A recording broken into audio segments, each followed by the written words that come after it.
All right, we're back here on SportsLine talking some Titans football as they get set for another home game coming up on Sunday, a noon kickoff against the Jaguars that you can catch over on News Channel 5 in spectacular high definition.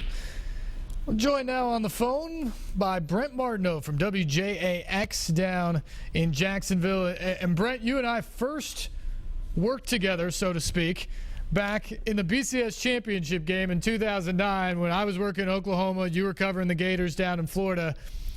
That seems like a long time ago, I would say, for both of us, probably, based off of the type of football we've been covering lately. Yeah, you have a good memory. That was the Tim Tebow time, and that was a wild week down there, and a good matchup. Boy, that does seem like forever ago.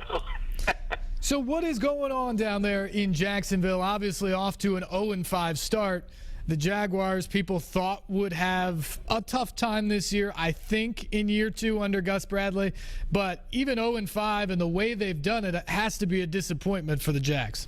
By the last part you said, they was right on the money. The way they've done it, I'm not sure anybody's shocked they're 0-5. Of course, Sundays are a little more emotional for everyone, and they kind of lose sight of how we projected this season back in the offseason and maybe even in training camp, where this was a tough stretch to start the year. These first 5 games are brutal for the Jags, especially as a young football team. And maybe you thought they would squeeze 1 win or possibly 2.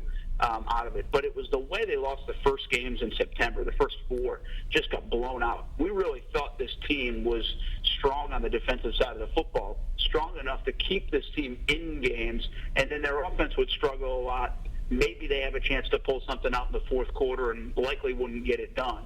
I think that was kind of the overall thought on this football team. Well, the problem is they were giving up 38 a game going into last week. They were getting blown out. After a really strong showing in the first half against Philly, it was really bad the rest of the month. So, I mean, that's a surprising thing. Not so much that they're 0-5, but how they're 0-5. Now, the good part of that is they went from giving up 38 a game to they just allowed 10 last week. I mean, they lost 17-9, but 1 was on a pick 6. So their defense just allows 10. That was a little bit more like the way we thought this season would play out for the Jags last week against the Steelers. Brent, you mentioned that Philly game to start the year off. They were up 17-0 in that game, and I think they had everyone around the NFL's attention, and then it all went south. How much did the way that game finished in epically bad fashion dictate the way they played the rest of the month? How much of a blow to their confidence was that? I'm not sure so much a blow to their confidence, though you might be right about that. I just think it was a blow to the dynamic, the way that played out. I mean, to go from that high in the first half, and I mean, not that people were talking about Super Bowl around here, but that defense played the way people thought they might play. I mean, they wreaked havoc on Philly in that first half, and a lot of things went their way. But then they got blown out, give up 34 in the second half. Then the big one was the Washington game. Washington was a game that everybody kind of thought down here that, you know, they might be able to hang around and steal that game. They didn't think the Redskins were too good. Well, they just got the doors blown off. They weren't even in it. I mean, that was Tennessee, Charleston Southern, that was not an NFL game. And so that's the one that caught everybody's attention, and like giving up 10 sacks, a franchise record. RG3 went out of that game. Deshaun Jackson was out of that game, and they still got beat in big time. So I think the rock bottom though hit the week later against the Colts. They were down 30-0 going into halftime, and that's really the rock bottom moment of this season. Last year it took 8 games to get to rock bottom. This year it took about 2.5, and so I think that's it's more of a perception thing, a feel thing down here for the fan base. For the players, they're frustrated by it, no doubt. I think they were a little surprised the way the defense played as well. But, man, this is such a young football team that it's really hard to pencil them in for doing a lot correct right away. Brent Martineau from WJAX in Jacksonville is joining us here on SportsLine. Brent, last year they hit that rock bottom point, and Gus Bradley, as a first-year head coach, was able to circle the wagons and really bring this team together, and they played good football down the stretch of the season. What is the belief level like in Gus Bradley now in Jacksonville after another slow start to the year this year? There are questions a little bit about Gus Bradley and Dave Caldwell in this regime now that they're 4-17 in the last 2 years. Questions that are fair. Fair about the talent. Should they be this way? But I still think that most people, when you project this year out, they said, okay, can you get to 5 to 8 wins and not get blown out. Be hanging around. Don't get blown out like you did the first 8 last year. And really, that's the expectation level of this team. And I mean, who does that in professional sports? That's your expectation level. That's where they are in this build when they ripped it all apart 2 years ago and started over. And so he's nowhere. He's not on the hot seat. I mean, it's not even a topic. But there are questions of, is this going to work? You know, are these guys getting the right players? And what's changed that a little bit more in the last couple of weeks? First, a decent performance, at least by that defense on Sunday, and Blake Bortles. I mean, Blake Bortles is a guy that has this town buzzing, and people believe that he is going to be a good quarterback. Is he going to be Peyton Manning? I'm not sure anybody's saying that, but they really believe this kid's something special, and he might be the franchise quarterback this franchise has been waiting for a decade now.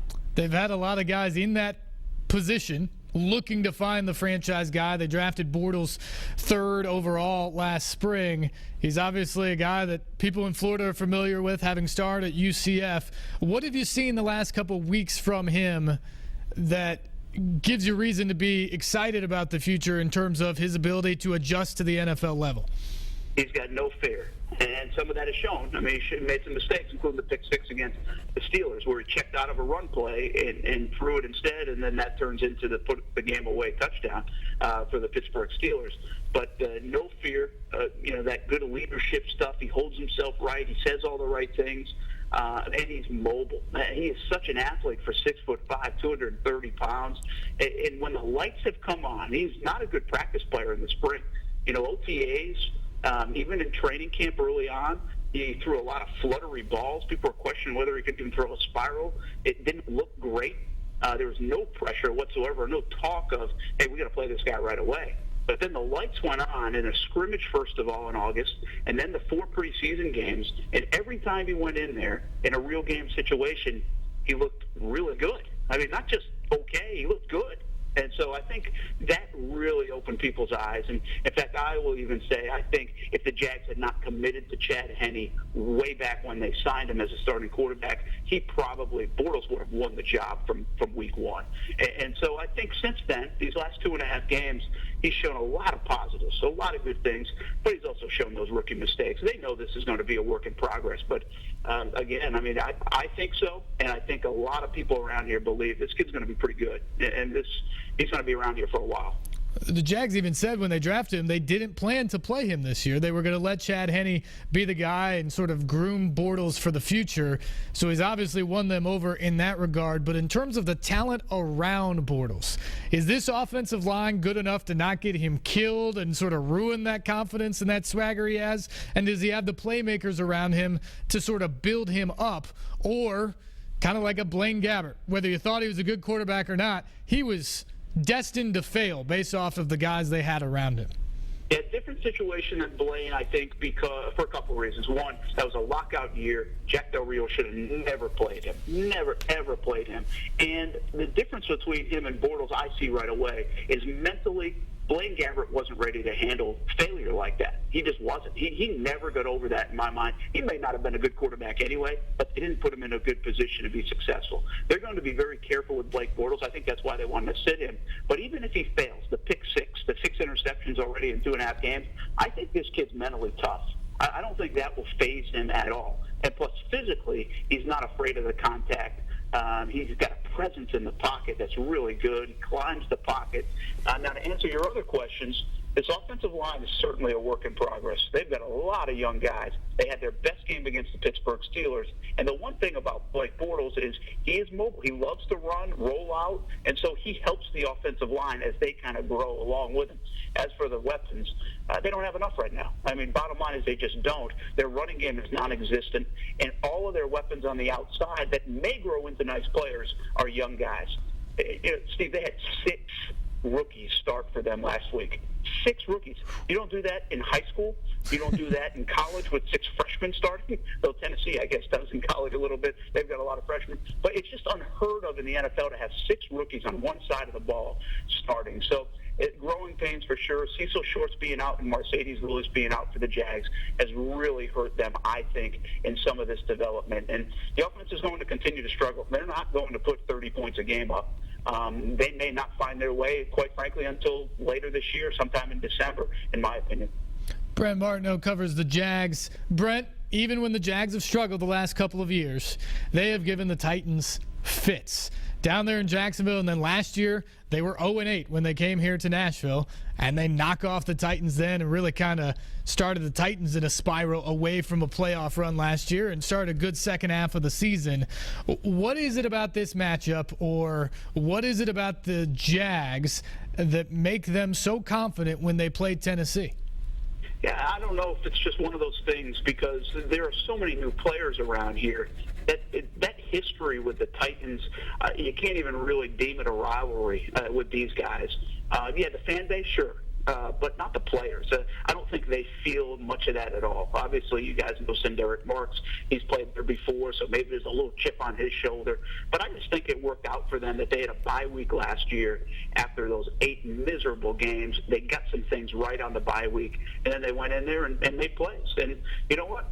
The way I see it, with both these teams that combined 1 for 9, the same thing could happen this week. The Jags did take a big step last week against the Steelers, and if that step continues, I think that, the Titans are vulnerable here. Obviously, they're not playing tremendous football, and they took one in a way you really don't want to take one last Sunday against Cleveland. So, we would not be surprised at all, and it's hard to say this with a team that's won 4 times in 26 games, if the Jags went up there and beat the Titans in Nashville on Sunday. That's about the scariest thing a Titans fan can hear, is the fact that the Jaguars have won 4 times in 26 games and are confident that they can come in and win. And Brent, it's possible Jake Locker may not be able to go again on Sunday. We'll find out more about his status tomorrow at practice with that swollen hand. He obviously missed most of that game last year after he went out with the Liz Frank injury. So you'll be up here on Sunday. Do you have an early week prediction for Jaguars-Titans?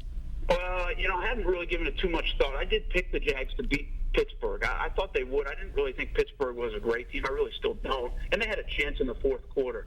I'll be honest with you, and it's not just homering up. I mean, the Titans don't scare me in terms of picking the Jags. It's just really hard to pick the Jags because they haven't showed us enough. And offensively, I'm not sure they can get the 20 points. So it comes down to, can this defense hold Tennessee and really make impact plays? Can they make enough turnovers? And, to me, it's a flip of the coin. Sure, they can do it. I'm not afraid to pick the Jags, but I think we're probably both in the same situation here coming in, and it's kind of like we'll just see what happens on Sunday. Yeah, it's sort of hard to pick either one of these two teams at the moment, but both will be trying to turn things around and maybe get something going towards the middle part of the season here. Brent Martineau from WJAX in Jacksonville, thanks for the time, my friend. Look forward to seeing you up here in Music City on Sunday. Yeah, looking forward to it. Nashville's a great place. We'll see you on Sunday. All right, Brent, we appreciate it. Brent Martineau from WJAX in Jacksonville covers the Jaguars. We got to take a break. We'll come back and have more talk on the Titans and football right after this.